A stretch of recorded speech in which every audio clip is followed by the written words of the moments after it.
दोस्तों, एक बार की बात है। एक गांव में एक किसान अपने बेटे के साथ रहता था।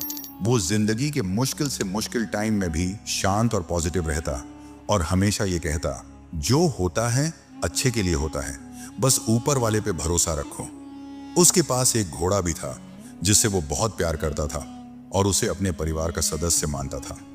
एक दिन वो घोड़ा कहीं चला गया। किसान ने पूरे गांव में उसे ढूंढा पर वो कहीं नहीं मिला। सभी गांव वाले इकट्ठा होकर किसान के पास गए और दुख जताते हुए बोले, आपका घोड़ा खो गया, ये बहुत बुरा हुआ, आप बहुत बदकिस्मत हैं। इस पर किसान ने मुस्कुराते हुए कहा, भले ही मेरा घोड़ा खो गया है, पर जो होता है अच्छे के लिए होता है। मुझे ईश्वर पर विश्वास है। गांव वालों को किसान की ये बात समझ नहीं आई और वो अपने अपने घर चले गए।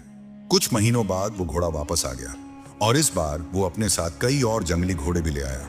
सभी गांव वाले फिर इकट्ठा हुए और उत्साह से बोले, आपका घोड़ा खो जाना अच्छा था, अब आपके पास इतने सारे घोड़े हैं, आप कितने खुशकिस्मत हैं। इस पर किसान ने फिर से शांत स्वर में कहा, भले ही अब मेरे पास बहुत सारे घोड़े हैं, लेकिन मुझे कोई विशेष खुशी नहीं है।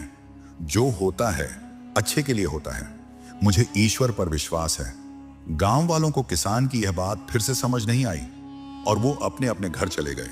कुछ समय बाद किसान के बेटे ने घुड़सवारी सीखना शुरू किया, लेकिन एक दिन वो घोड़े से नीचे गिर गया और उसकी टांग टूट गई। सभी गांव वाले फिर इकट्ठा हुए और अफसोस जताते हुए बोले, शायद इतने सारे घोड़े मिलना अच्छा नहीं था। अगर ये घोड़े नहीं होते तो आपके बेटे की टांग न टूटती। आप बहुत बदकिस्मत हैं। किसान ने फिर वही बात कही, भले ही मेरे बेटे की टांग टूट गई है, पर जो होता है अच्छे के लिए होता है। मुझे ईश्वर पर विश्वास है। गांव वालों को किसान की ये बात फिर समझ नहीं आई और वो अपने अपने घर चले गए। कुछ समय बाद राज्य पर हमला हो गया। राजा की सेना कम पड़ने लगी, इसलिए सभी जवान लड़कों को सेना में भर्ती किया जाने लगा। लेकिन किसान का बेटा युद्ध में जाने से बच गया क्योंकि वह घायल था। सभी गांव वाले फिर इकट्ठा हुए और भावुक होकर बोले, आपका बेटा युद्ध में जाने से बच गया, आप कितने खुशकिस्मत हैं। पर हम सब बहुत दुखी हैं क्योंकि हमारे बेटे युद्ध में चले गए। हमें नहीं पता वो वापस आएंगे भी या नहीं। गांव वालों ने किसान से पूछा, हमने आपको जीवन के मुश्किल से मुश्किल वक्त में भी शांत और पॉजिटिव रहते देखा है, आप ऐसा कैसे कर लेते हैं।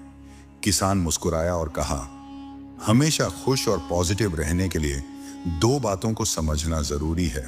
पहली बात, लोगों की बातों को ज्यादा ध्यान मत दो, क्योंकि उनकी बातों को ध्यान देने का मतलब है अपनी खुशियों की रिमोट कंट्रोल दूसरों के हाथों में देना। अगर लोग आपकी तारीफ करेंगे तो आप खुश हो जाएंगे और अगर बुराई करेंगे तो आपको गुस्सा आएगा।